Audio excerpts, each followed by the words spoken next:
Peace, world. I'm back. So I'm gonna get straight into it. I'm gonna talk about child support and abortion. So first and foremost, again, if you're a component of it's my body, my choice, I can do what I want. I totally give you that. I totally grant you that. And there's laws and rules in place for that to be acceptable and that to be granted and given to you. No problem. Now, from the man's perspective, he's unable to tell you what to do with your body. Again, I'm gonna grant you that. So now, from the man's perspective, that's a double standard because he's unable to tell you what to do and tell you how to do it. However, if you decide to not deal with this man and still keep that baby, it's things in place to make him accountable for your actions in regards to you keeping the baby and him not wanting to deal with you or that baby, right? That's called child support. Or if you married and you leave that man, it's called spousal support or alimony, right? So you can't only be thankful and or happy with the double standards that fit your criteria because it works for you. So it's double standards that fit men's criteria, and it shouldn't be an uproar or it shouldn't be pushback behind that. It should be the same amount of energy and or stamina that's put into the double standards that apply for men. So for example, you're a woman and you have a child, that man should be obligated to take care of a child that's by another man. Even if he's decided he wants to get with you in a relationship, vice versa, you decide you want to get with him in a relationship, he shouldn't be under pressure to be there for a child that's not his. He shouldn't be obligated. For example, if he brings food back, he shouldn't be obligated to bring food back. It would be nice of him to feed that child. It would be nice of him to buy that child clothes. It would be nice of him if he's taking you out to buy you some clothes. It would be nice of him to buy that child some clothes, but he shouldn't be obligated. He shouldn't be a bad man, or he shouldn't be a messed up dude, or he shouldn't be whack, or he shouldn't be insecure, or he shouldn't be selfish, or any of those things that is put out there to shame dudes for not wanting to do. Because remember,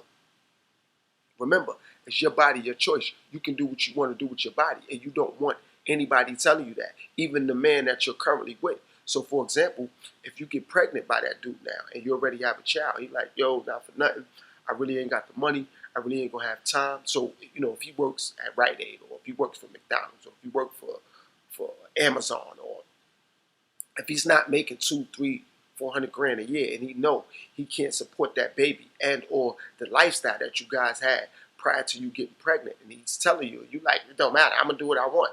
You're not gonna tell me to have no abortion. That's gonna mess up my body, which is true. He shouldn't be able to tell you what to do with your body. Because at the end of the day, he should respect the fact that those abortions can mess up your body. And at the end of the day, it's still your body, your choice. So you should be now not be upset with him if he doesn't want to be there for said baby, or he doesn't want to put X amount of time and or resources into being there for you and that baby. He shouldn't be a bad person. You shouldn't want to trash him in real life or on social media.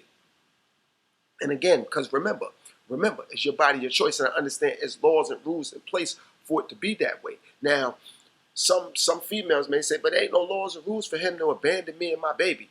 That's true. However, even though some of those laws or rules are put in place, that don't mean that it's correct. That don't mean that it's right. That don't mean that it's accurate. That don't mean that it applies.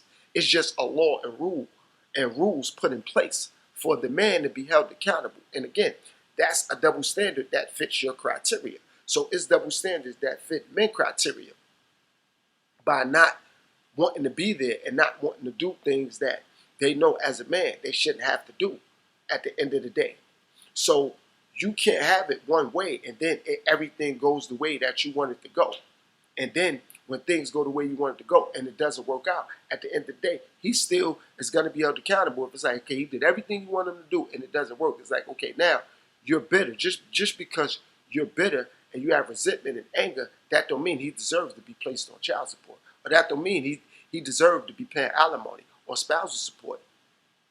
And again, a lot of times when you're in a relationship and you're not married and the man cheat, that don't mean that he deserved to pay for that financially. Now, if you're married and he do it, you can hold him accountable for cheating. But I don't really know there's no laws and rules in place if you cheat on him or he cheat on you, and y'all in a relationship and nobody's married. Like where does it say in the laws of life or in the rules of life that okay, you're in a relationship, he your man, and she your woman, that he cheat or that she cheats, that it's something in place that he need or she needs to pay for that. Like it's nothing in place for that.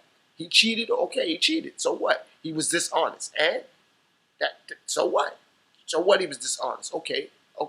So all that means is that you should have been a better judge of character. Like you should have paid attention to the red flags in his character. But that don't make him a mean person or a bad person. He just made a mistake. Mistakes don't make you a bad person. Now, after you make a mistake and you know what you did and you don't recover, now we can say you don't know you knew better and you could have shown better. But just because you made a mistake, that don't make you a bad person.